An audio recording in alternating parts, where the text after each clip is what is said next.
Welcome back to the Pittsburgh Sportscast, where two college students discuss all things Pittsburgh sports all year round. My name is Ryan, And I'm Chris. and this will be episode number 5, I believe. Um, and today we aren't going to be talking about things currently going on, but we thought we might take you back to some simpler times and go through the top 5 Pittsburgh sports moments that happened in our lifetime. So, real interesting story behind the concept of this.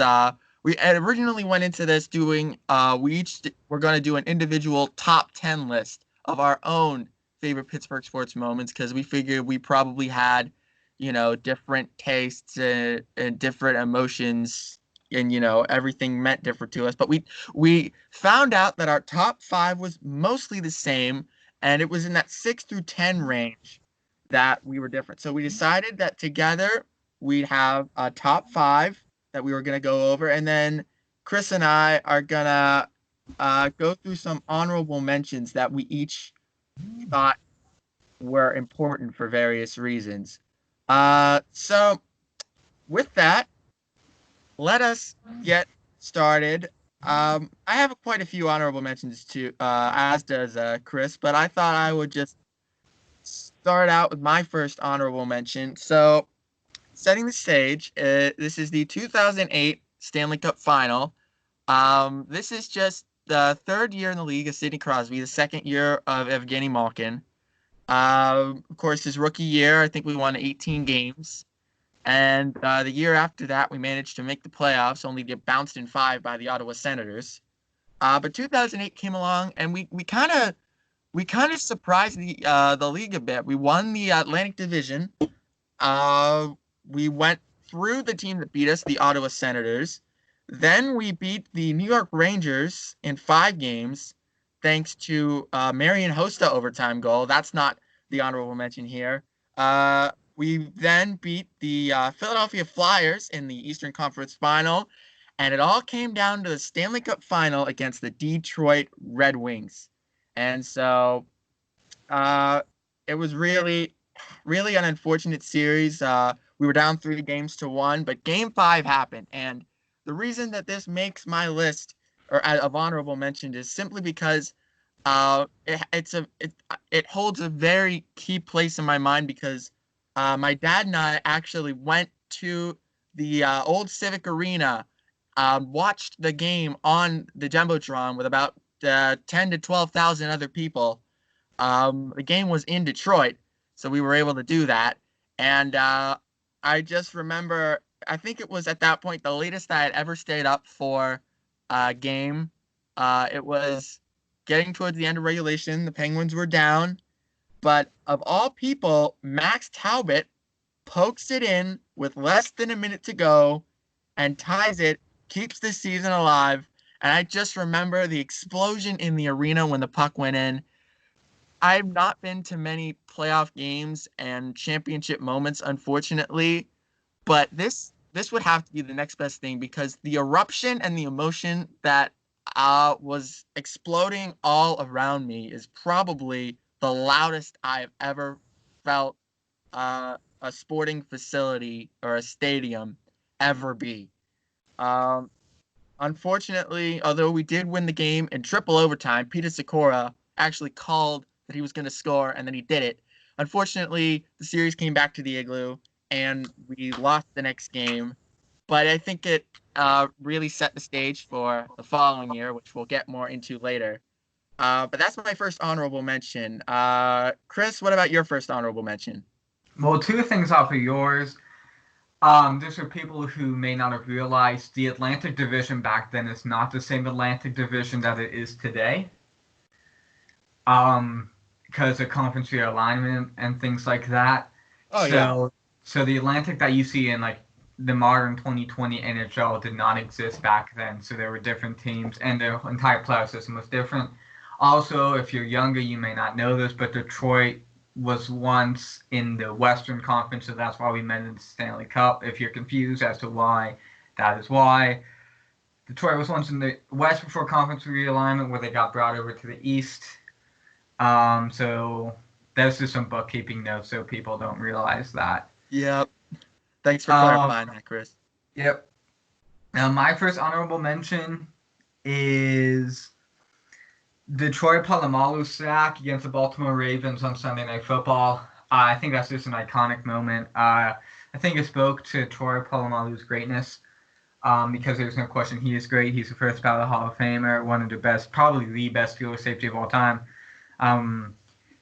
And it just showed, it was against the Ravens in the height of our rivalry, where it was either one of us was winning the division, one of us was going to the Super Bowl. Actually, might have even been the year, correct me if I'm wrong, was the year we went to Super Bowl 43, I think. I think it was 45, the year we lost to the It was Packers. one of the Super Bowl years. Yeah.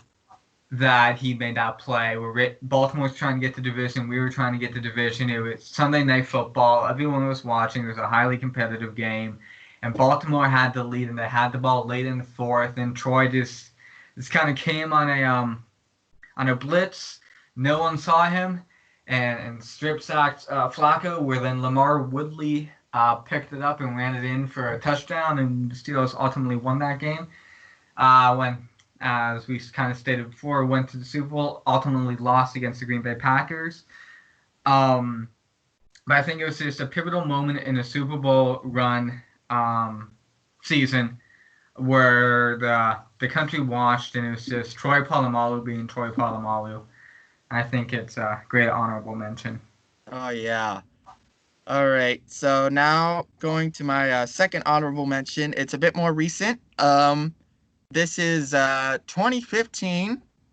This is the my top Pitt football moment that I have living memory of. So it was a very monumental day in Pitt football, obviously. 2000 was the last year that the Keystone Clash, Pitt versus Penn State, had occurred. I was less than a year old when that happened. So this was really my first taste of what was once a legendary rivalry in the annals of college football. And I think I really hate it that it's gone now. But, I think that wait to finally see Pitt versus Penn State, just that in itself was really cool. And then to add to that matter, it was such a great game, that first game. It was at Heinz Field. There were over 68,000 people there. I do believe it remains, to this day, the highest attended sporting event in the history of Pittsburgh. The hype for that game, I know Penn State fans like to call it Pitt's Super Bowl or whatever, but it really did feel like a big deal, or as much of a big deal as I think they even moved the kickoff to 3:30 and put it on network television on ABC.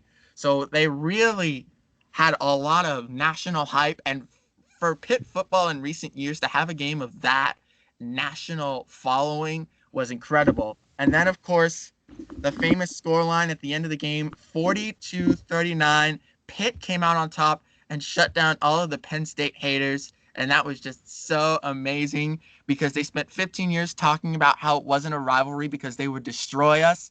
And we came in there and said, we can take you down and we can hang with you. And where it got even sweeter was in the aftermath of the moment, because Penn State, of course, they weren't ranked at that time, but they went on a tear, and they went 9 or 10-1 in the rest of the season. They finished with an 11-2 record after they won the Big Ten, and I really felt confident because that year we were the reason that Penn State was not in the college football playoff, and I thought that was pretty awesome that we had that leg up on them.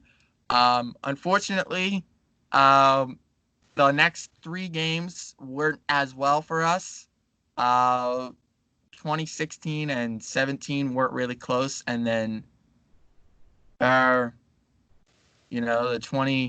last game was just really frustrating because we had so many chances in that game and we couldn't end the series with a win. But I think that 42-39 was worth those other three losses. Now, don't get me wrong, I really wanted to win that game, but that was such a satisfying victory after all that waiting and all that anticipation. See, I disagree with you a little bit, and here's why. Um, First of all, we didn't keep them out of the playoff. That was Michigan. Michigan beat them 42-3.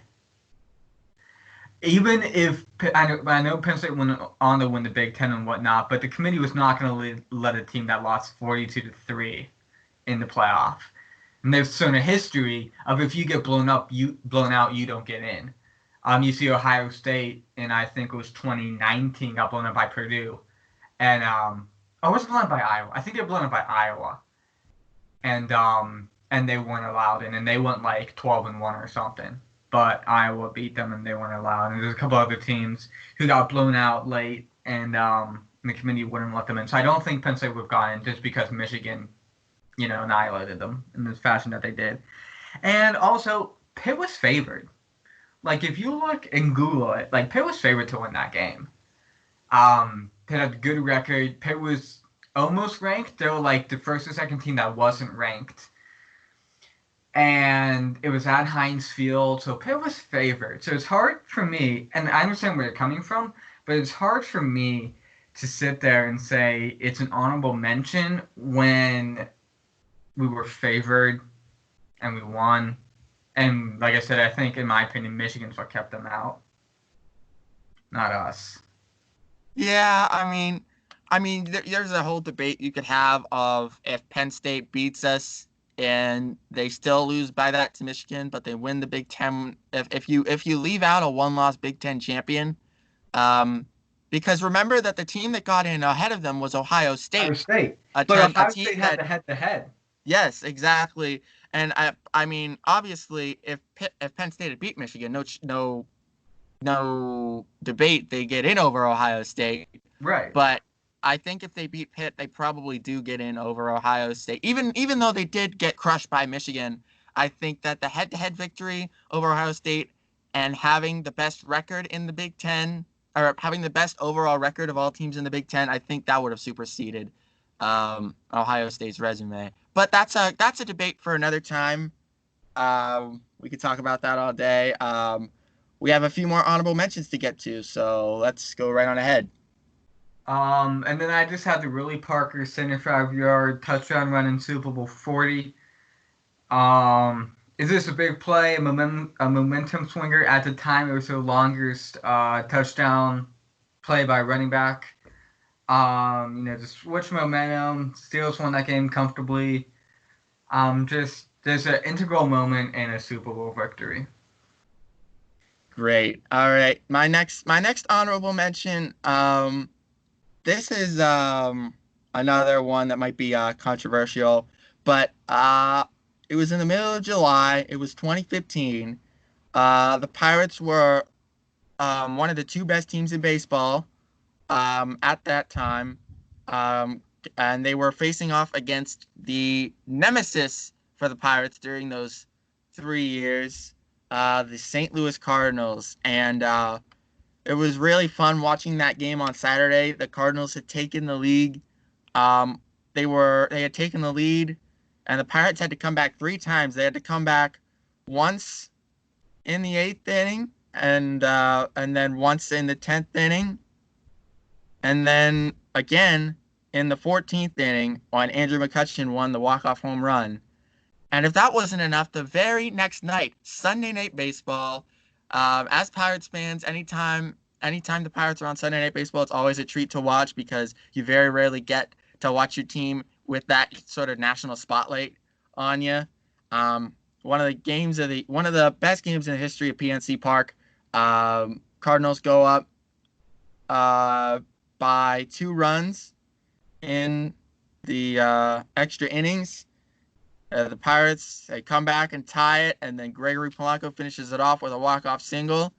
I think, unfortunately, I know it's an honorable mention, but it is kind of tainted by the fact that the Pirates not only came up short in the overall race for the division, but also lost the wild card in one game. But that moment, isolated from the rest of that season, is still, in my view, pretty special. I know most people will disagree, but that was just a game where I just have fond memories watching live on TV and just remembering fondly better times in the days of Pirates baseball that I will hopefully get to live again one day.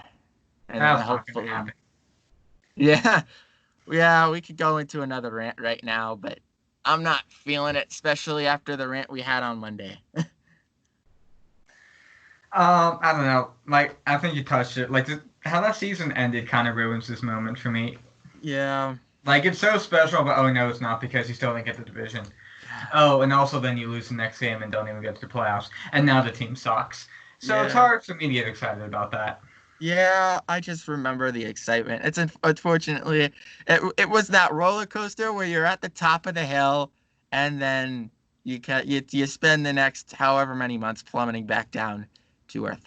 Months, years. Well, I mean, well, in those next months, and then you can't even get a muster enough energy to get back up the hill these past few years.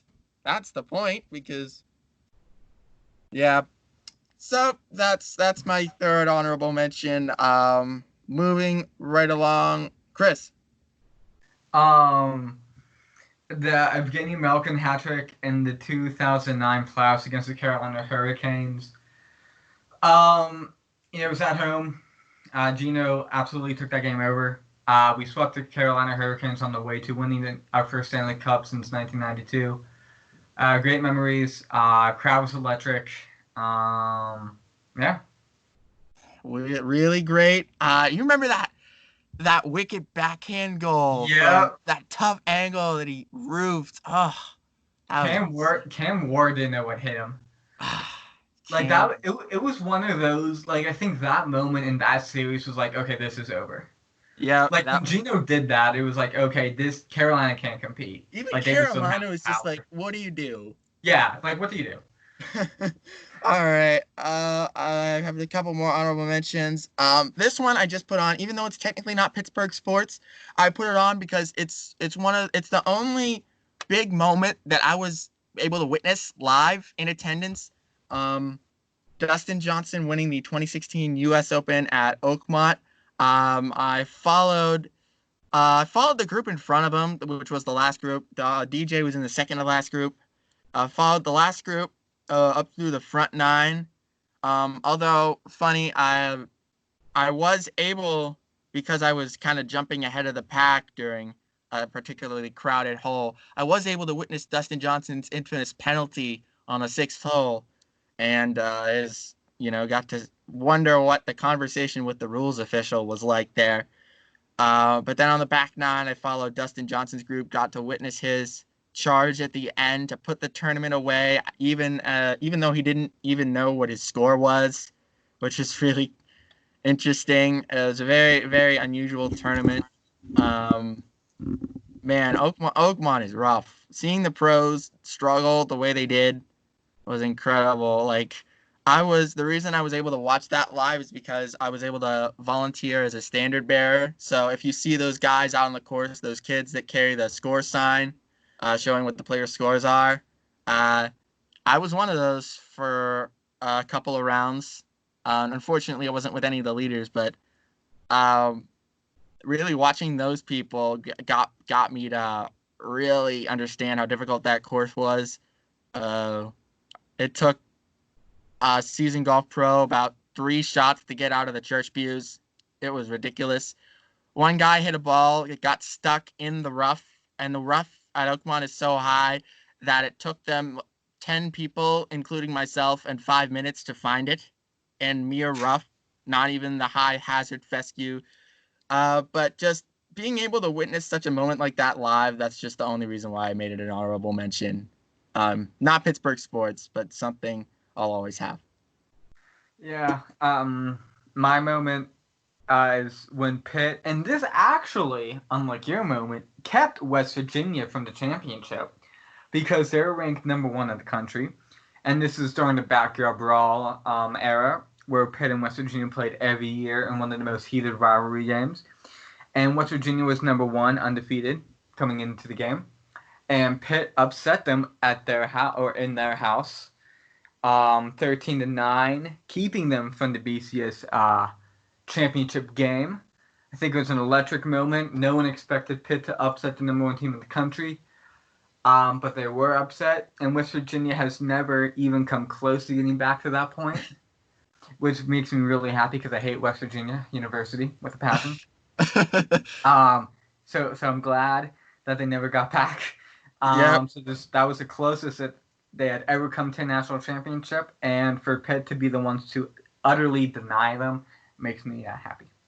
Yeah, I think I would have had this in my list if I was a bit older, and it's because I was 7 years old at that point, and like I knew that at that point I was able to comprehend that the backyard brawl was a big deal and that we beat our rival, but the fact that we denied them a national championship is not something I really comprehended until a few years later, looking back on it, and then that's when really the implications of what we did on that fateful night in November 2007 really sunk in. But yeah, it was. That must have been really, really awesome to watch live. That was a Wanstead era too. Yes, it I think Pitt was. finished 5-7 that year, which is We another. had an awful year. I think Pat White, who was a West Virginia quarterback Oh at the yes. time, was like a Heisman favorite.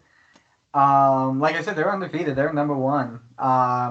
Yeah, and Pitt sucked, but not that game. They didn't. Yeah, I see that was another reason why I didn't really get it at that point because I knew that 6 wins meant bowl eligibility, and I knew that since we couldn't get bowl eligible, I figured the game was just meaningless. But looking back on it now, I realized how big that win was. All right, just one more honorable mention here from me. This is probably the most recent great Pirates memory, the only really, really great Pirates memory that people of my generation and your generation, Chris, can really remember. Uh, obviously, I was born 1999. Chris, you were born in 97. So both of us, uh, we hadn't really gotten to experience good Pirates baseball. Um, Never will again. oh boy. But it was in total for the team. It was 21 years since they had even won more games than they had lost, and finally, the jigsaw puzzle came together in spite of our incompetent owner and all of our terrible management, which I will hopefully not divulge into a rant.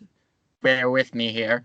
Um, but in spite of all that, we were able to overcome the odds and win 94 games and make the wild card where we faced our hated rivals, the Cincinnati Reds, which made it even sweeter because during those 3 years of good times, Pirates Reds games were always bad blood filled. Even today, remember that big brawl that happened last year Yep. between the With Pirates and the Reds? who So was the even guy today, who punched Trevor Williams? What was his name?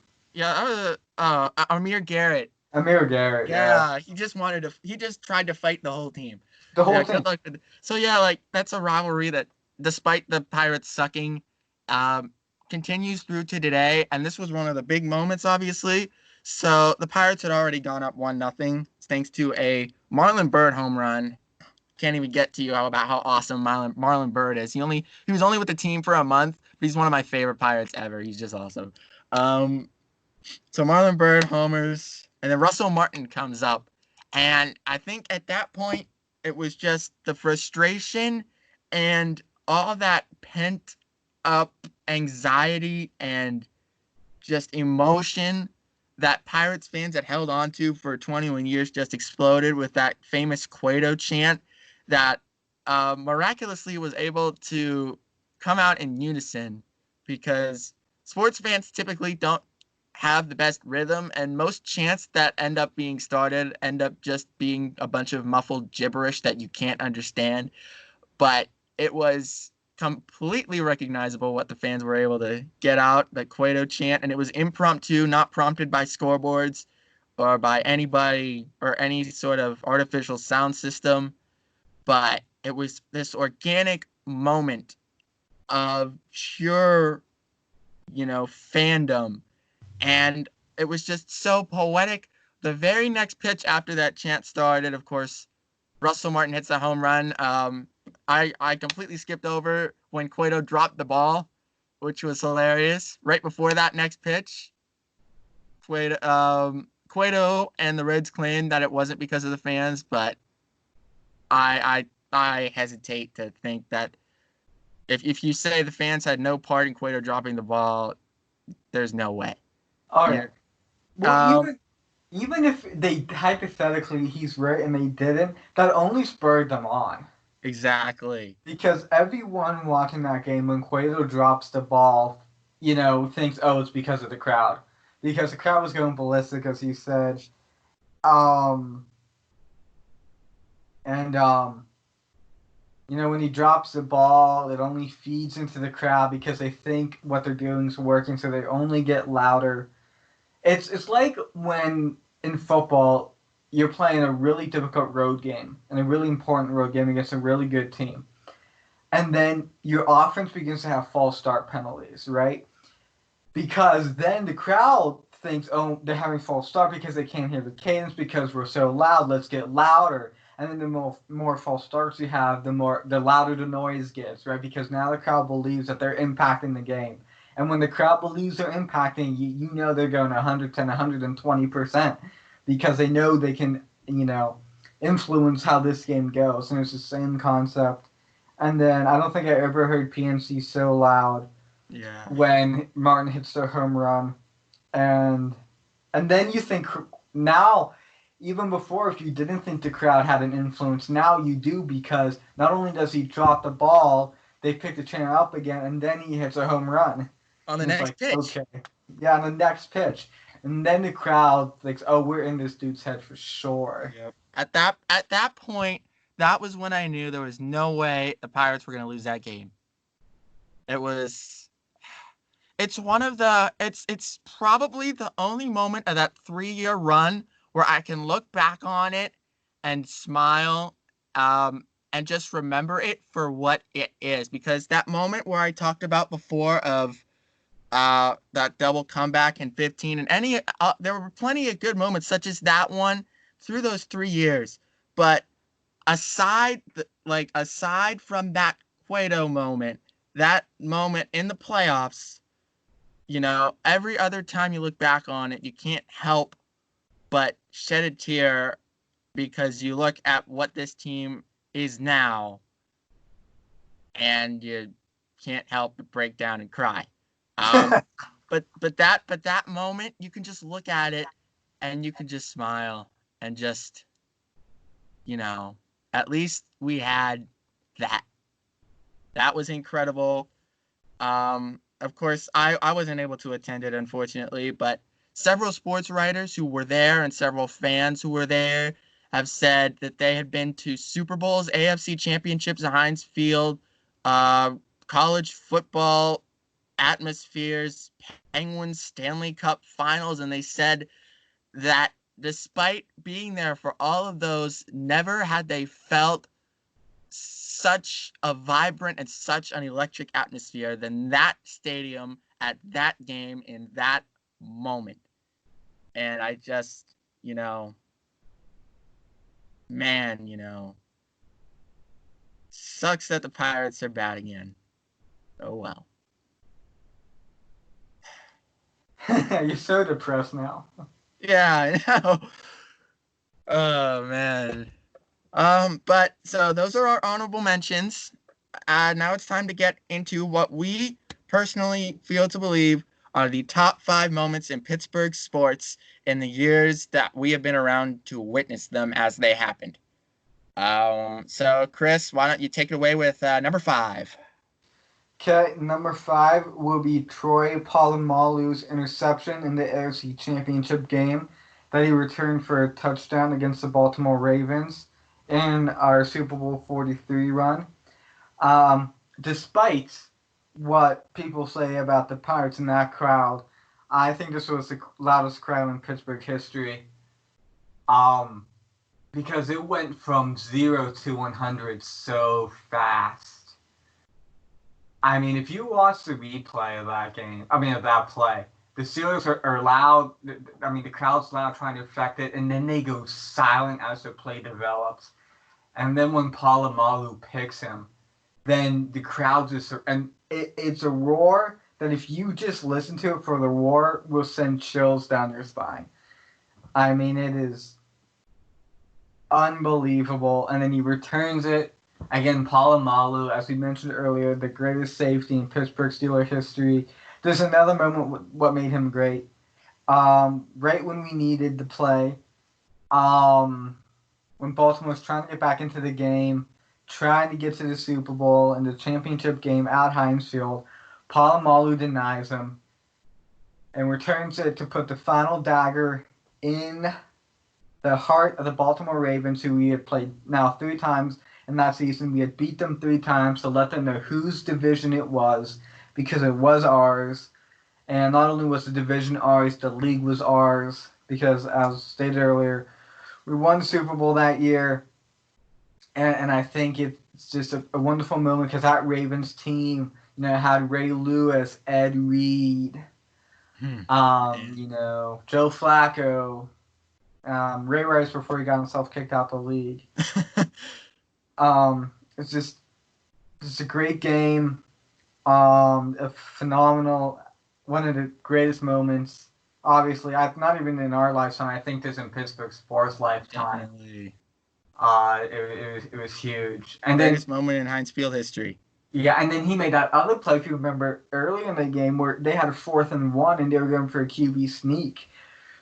And I don't know if Cowher broke the play. No, it was Tomlin, because he was good, broke the play down. And so Polamalu had the running back in man-to-man, and the running back's going in motion, and Polamalu just stops, gets over, and jumps over the pile and stops Flacco from converting. It's just a phenomenal player. Phenomenal plays. Obviously a top 5 moment. Yeah. Did they vote him in the Hall of Fame this year? Yeah, he's first ballot. Thank goodness. That would have been a travesty. But man, I remember watching that with at my grandma's house. God rest her soul. But I remember everyone just watching the game live. Trying not to laugh. You shouldn't have brought her into it. I'm sorry. I just remember everyone just erupting and just going, "Go, go, Troy, go!" It was so just awesome. It was like we were there live almost, because I'll tell you what, it's not that often where I can get together and watch a sporting event with multiple people. Obviously I'm not 21, so I can't go to like a bar and do that. But it's really awesome because it's the next best thing to being there live, because you have other people to share in the jubilation or the heartbreak, but hopefully jubilation, and in that case jubilation. But that was my memory of that moment. All right, going on to number 4. So this is the 2017 Eastern Conference Final.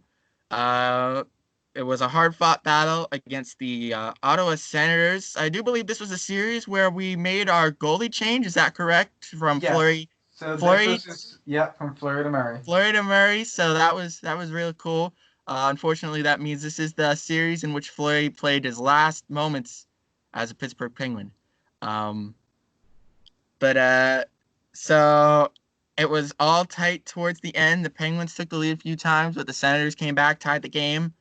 Went into overtime and double overtime. There were several close moments. I remember one instance where the puck went on top of the goal and everyone thought the Pens won, but they didn't quite. But it was double overtime, and in the end of the day, Chris Kunitz gets the one-timer, and it goes end over end into the back of the net, and the Penguins move on to the Stanley Cup final for the second straight year. Of course, they would beat the Nashville Predators in 6. But I just remember that game. I think it's the most stressed I've ever been watching a hockey game, man. It was just it was I bad. It was bad. It was made so much worse. The fact that if you watch the highlights of that game was tied for 98% of that game. man. It's awful. Like, we took the lead, and I think Ottawa would respond in like 5 minutes, and then we grabbed it again, and Ottawa responded, I think, in 2 minutes that time to make it 2-2. And then that overtime. Remember Kessel hit a post? I think Kessel's shot is the one that went also on top of the net where half the stadium, or the arena, thought it went in. Yeah. And then, like, and it was one of those things where, again, if you rewatch the game or highlights, we dominated. We utterly dominated those 2 overtimes, but the longer they went, the more I was concerned, like, we're dominating. Ottawa only needs one chance. Because it was Game 7. Because that was Game 7. Do or die. It was do or die. And the longer that game went on, like, Ottawa just needs one chance. Even though we dominated them and had and then Anderson was standing on his head, making saves out of his mind. And it was just like, oh no. We are crushing them, but Anderson standing on his head, they just need one chance and it's over. But luckily, Kunitz ripped it by him. He never saw it. Yep. And on to the 5th cup. That was so stressful. I don't even think I sat down, intermissions included, like starting from the second period till the end of the game. I don't think I ever sat down. I was in my living room, which makes it even weirder. Yeah, that was just crazy. And you want to talk about loud crowd noises? Oh, dude, go! Yeah. He scored that one. Yeah, probably one of the best hockey moments to happen in Pittsburgh. Of course, none of the cup wins have been at home. All have been on the road. All of them, right? All 5 have been on the road. Yeah, all 5 of them. We won Game 6 in Minnesota in 91, won Game 4 in Chicago in 92, won Game 7 in Detroit in 09, which we'll get to later, won Game 6 in San Jose, and then won Game 6 in Nashville. So the last Pittsburgh sports team actually to win the series or clinch a championship in Pittsburgh was the 1960 Pirates, Bill Mazeroski's greatest home run in the history of baseball. That was... Man, I would love to have been alive for that one. My junior high social studies teacher, shout out to Mr. Cray if you're watching, by the way. Every day in class, he'd make some allusion to Bill Mazeroski's home run, which he was old enough to witness on TV. Fun fact: he was also there for he was also at the Immaculate Reception game. Oh, that's cool. Yeah, he says He falsely thought that the play was over when the ball was deflected away, so he held his head in his hands and so did not get to see the actual Immaculate Reception, but looked up to see Franco running into the end zone. But that was cool that he was there for the game.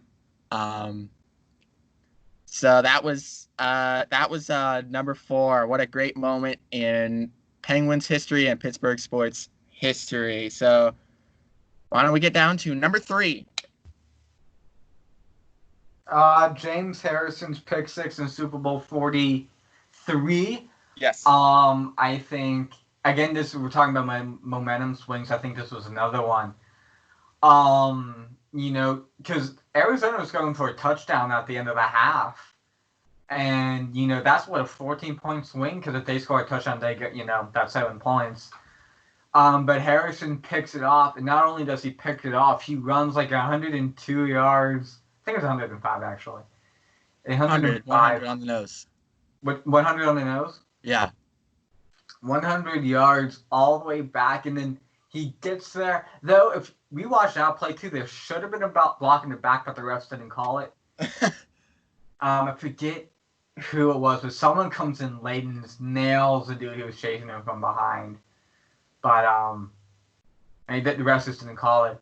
And he goes 100 yards and then, like, collapses of utter exhaustion. I remember that. He needed oxygen after that. He did, yeah. I mean, he's a big man, and he ran 100 yards full speed with like half the Arizona Cardinals chasing him. Yeah, I was gonna say, you at home try putting on a full set of football pads and sprinting 100 yards with 11 guys chasing you down. And being as big as he is too. Yeah, man, I don't even know. And that was pivotal too because, and we'll get to it, the play that won us the game, but we were behind late in the fourth quarter, even with that touchdown. So if Arizona scores there and we don't, they probably win the Super Bowl. Yeah, oh, definitely. That's the difference between us winning and losing, as were a number of different plays in that game. Yeah, geez, that was just crazy. I think I remember. I think I remember. It seems so long, the replay review of that. Yeah. That was so close at the end because he actually was tackled before the end zone, but because he had rolled over Larry Fitzgerald's back, he did not hit the ground until he was past the goal line.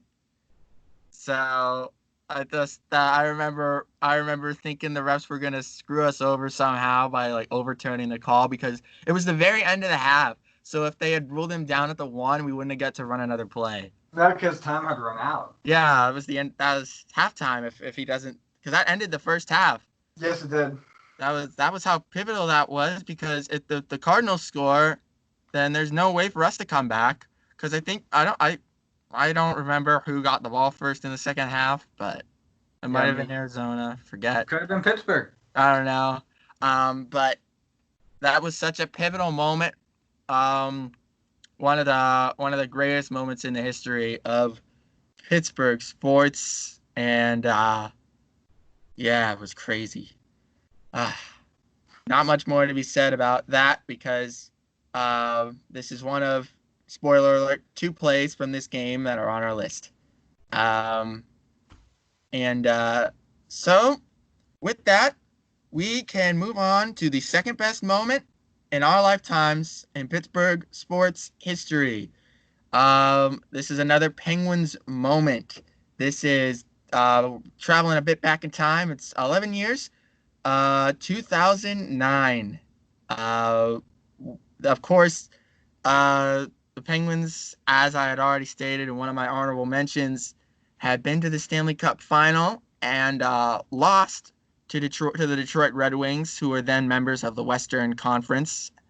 And then they ran the gauntlet again in 2009. They managed to take down the Philadelphia Flyers again in the first round, thanks in part to a bit of encouraging from Max Talbot, who lost the battle but won the war in the end, thanks to the infamous shush.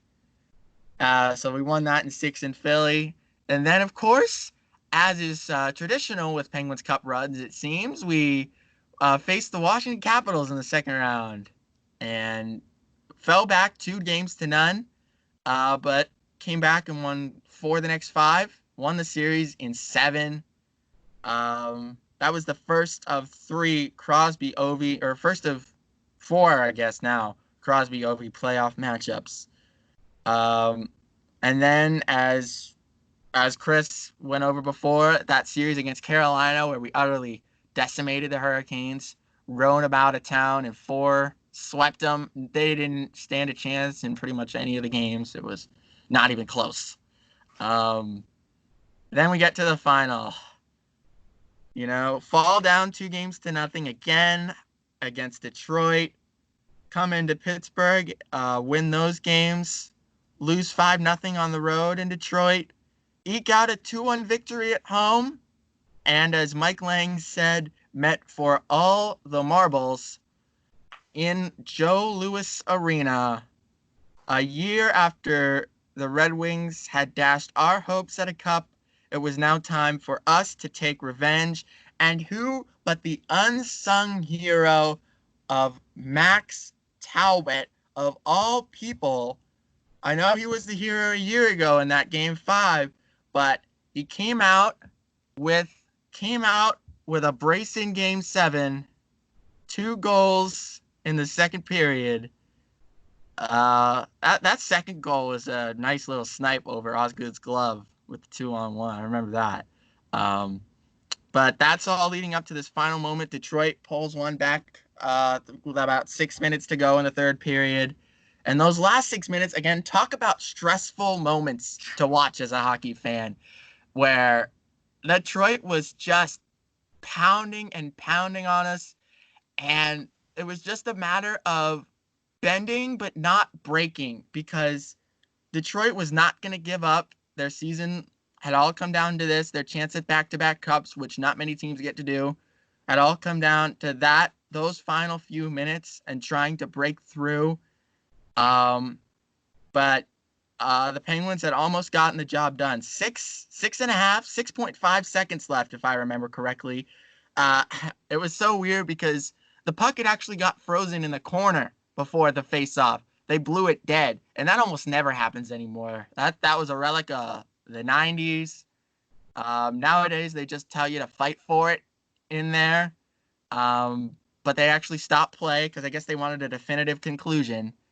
But throughout the series of events, that final face-off was the longest 6.5 seconds of my life. If I would agree, probably your life too, Chris. Yeah. Man. What's horrifying about that moment is, again, watch it on YouTube, is I forget, was it Lidstrom who got? I forget who got. I think it might have been Nick Lidstrom. The final shot, it was Lidstrom. It was, okay, that's what I thought. I thought it was Lidstrom. When Lidstrom gets it, that net's wide open.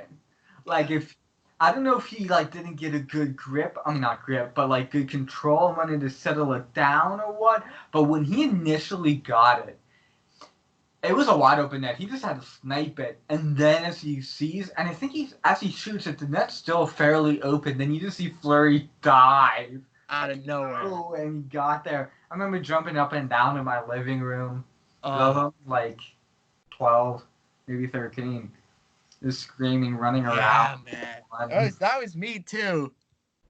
Oh, man. I remember actually, this has become tradition whenever the Pens win cups now, which hopefully is a lot more often in the future.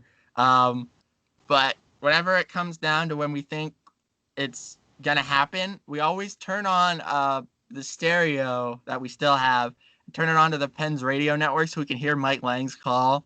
So I remember doing that, and I remember the NBC feed was slightly ahead of the radio call, so we saw what happened before we heard what happened.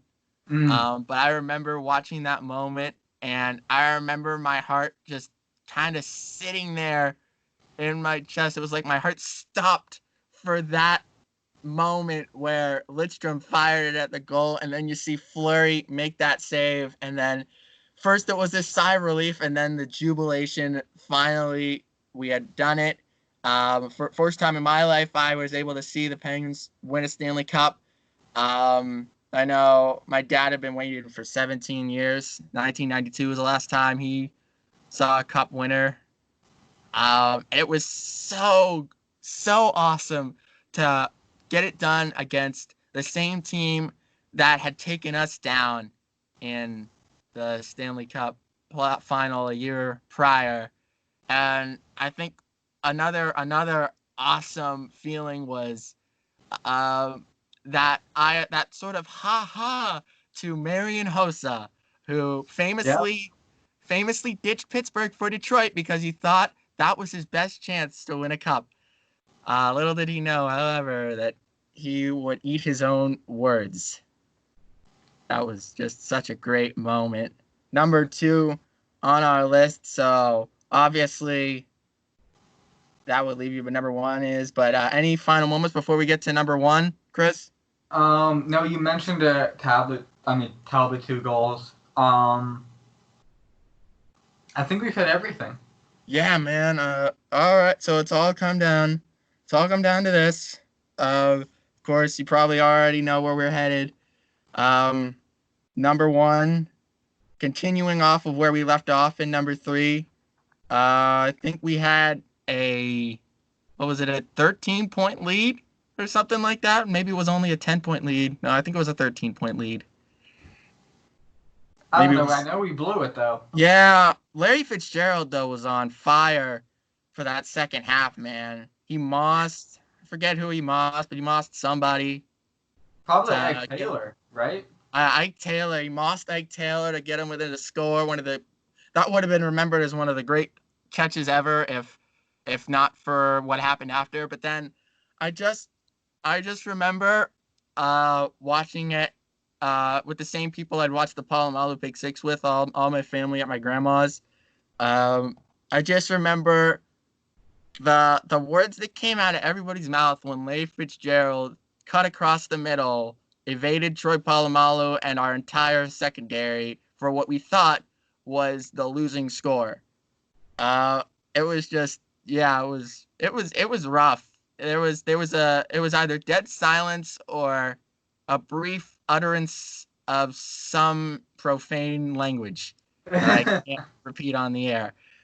Uh, but it was amazing how we just kind of legitimately thought there was no more hope, that it was all over and that we had blown it somehow. But of course, never doubt Big Ben, and who actually put on his finest and probably one of his only fine performances in any of his three Super Bowls was this one drive here. Um, but it was basically Ben to Santonio. We ran that essential offense all throughout our drive, pretty much. Even despite the holding penalty on our first play, which was another big problem. uh, but I remember we got down to the 6-yard line thanks to another big play from Santonio Holmes. And first and 10 was almost a foreshadowing of the next play. Was the other side, though. It was pretty much the same throw, but Santonio couldn't bring it down. But then second down, man, I think what a lot of people underestimate is the throw Ben had to make, because everyone remembers the catch and being able to keep both feet in bounds. Santonio Holmes, one of the greatest catches in professional football, any football history, will go down forever. Um, but that throw, uh, where Santonio essentially had three guys around him, and there was no other place that Ben Roethlisberger could have thrown that ball that wouldn't have resulted in that moment. If he throws it high by a couple, it's over his outstretched arms, and we got third down. If it's lower by a couple, it's picked off by Arizona, and they win. But he put it in the right spot. Was able to find open space to throw thanks to a bit of scrambling, as only Big Ben can do. Prime Big Ben. Remember, this was only his fourth or fifth year. He was able to find Santonio, and then I remember when I saw it first, I actually thought he was out of bounds. I didn't celebrate right away because I didn't think he caught it. And then I saw the replay, and then I'm like, well, I think he caught it, but again, it's that feeling you always have deep down when they have a review, like, what if the ref just says something different, especially considering, well, this was later, but all the stuff that's been happening with the Patriots, obviously that hadn't happened yet, but there's always that feeling in the pit of your stomach. So I don't think really the celebration for me kicked in until the referee confirmed the call, and then we were all jumping up and down like crazy. It was insane, man. That moment was awesome. Ben had no right throwing the football there. He had no right to. That was triple. It was legit triple coverage. He threw out triple coverage. And the other reason I think it would have been if it's anybody but like Big Ben and like maybe Tom or Peyton, why that ball gets thrown away is because the Steelers were only trailing by a field goal. If the safe thing to do, obviously, would have been to throw that ball away, take another shot on third down, if it's available. But if not, just settle for overtime on a short 20-some yarder from the ever reliable, at least at that point, Jeff Reed. But he took the shot. He went for all the marbles. Luckily, he had such an on fire receiver that day to back him up, and he put the throw in the perfect spot for him to get it. Well, what a great moment! I remember looking outside. It was snow on the ground, but I remember people were honking their horns all over the place. They were jumping out with no coat, basically with few clothes on, without getting prosecuted, jumping in the snow, doing snow angels, yelling their lungs out, drunk, sober. It didn't matter who you were. It was one of the most surreal moments as a Pittsburgh sports fan to me, to see, obviously, there's so many Penguins fans, and we talked about how baseball can, what baseball can bring out the city, but nothing unites the city of Pittsburgh more than the Pittsburgh Steelers. Agreed. Nothing. And I think that it was crazy too, because when Fitzgerald scored to put them up 3, my dad even was like, "Game's over." Yep. And I said, "No, we have Ben and we have time." I said, "Those are 2 things we need. We have a good quarterback and we got time to score." I said, "We're fine." And then ultimately we know what happened. Yes. Great game. It's a very underrated Super Bowl. I don't think it gets talked enough about nationally than like other Super Bowls. Yeah, I think because it was a bit overshadowed by the one before it. I mean, not rightly. I think if you look at 43 and 42 in their own capsules, I think you probably say 43 was a bit better. But everyone remembered what Super Bowl 42 was, and it was the classic underdog story of this, this impossible team of the New York Giants going against the dynasty Patriots, who look like they would never lose ever through licit or illicit means. We could talk about that all day. But they did it. And of course, you have that iconic helmet catch. But what really sets 43 apart is that was just one play. The 43 had 3 outstanding plays that could all be remembered and for its own glory. Of course, the pick 6 for James Harrison, we already talked about. That Fitzgerald touchdown catch and run across the middle. And of course, 10 toes in the end zone with Santonio Holmes in Tampa Bay. Yeah, I remember my Aunt Patty got on KDKA News because they were at the bar that KDKA was at down in Tampa, was the same bar that she was at. For those of you that don't know, my Aunt Patty, she lives down in Florida. She's probably listening to this right now. Shout out to Aunt Patty out there. But yeah, that was a great moment. Unfortunately couldn't get tickets, but oh well. But yeah, that's. Any more thoughts on number 1? And I think you summed it up, dude. Yeah, that is our top 5, along with several honorable mentions. But our top 5 moments that we have been able to experience as they happened in Pittsburgh sports history. As always, you can hit us up, whether that's by email. We have one. You can contact us, pittsburghsportspodcast@gmail.com, for your questions, reactions, comments, anything else you'd like to tell us. Comment below if you're watching this on our YouTube channel, your favorite Pittsburgh sports moments that you have been able to witness. We always love hearing stories of Pittsburgh sports fans, and what was going through you guys' minds as you're watching history unfold, whether that be in the stadium if you're lucky or live on TV like most of us. You can also hit us up on Twitter.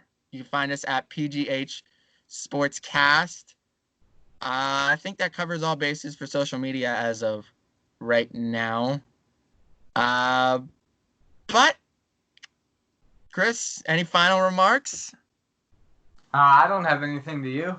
Nope. So, with that being said, for Chris, my name is Ryan. Thank you all for listening to this episode of the Pittsburgh Sports Cast. We'll see you next time. Have a good one. Stay safe, everybody.